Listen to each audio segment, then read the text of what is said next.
Welcome, yes. So first of all, communication. Communication is a big problem in all relationships. And in fact, 90% of problems in relationships is due to the lack of communication.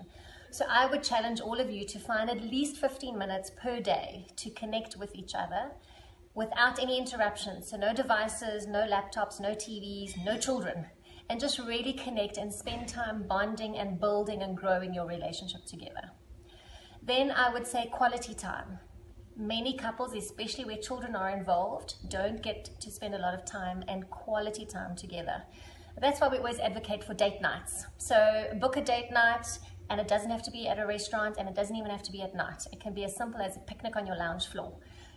Spend some quality time together, and don't talk about the chores, and don't talk about the kids.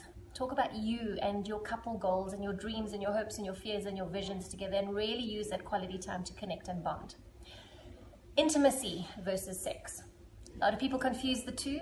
So very simply put, sex is what happens in the bedroom. Intimacy is what happens outside of the bedroom. But it's not as simple as that.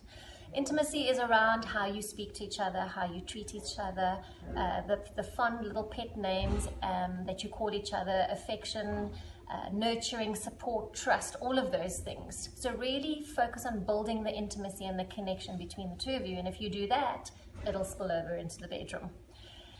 And then around how do you manage conflict? Many couples get stuck in this, and it's around really finding a solution that works for both of you.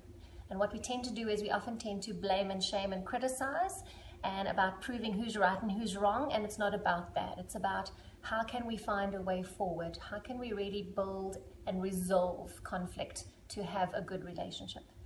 And then lastly, it's around managing the relationship, and that there will always be ups and downs, just like energy flows and life goes. And then even though you have down patches in your relationship, I call them speed bumps. When you hit a speed bump, that doesn't necessarily mean that your relationship is over. It just means that something's not working.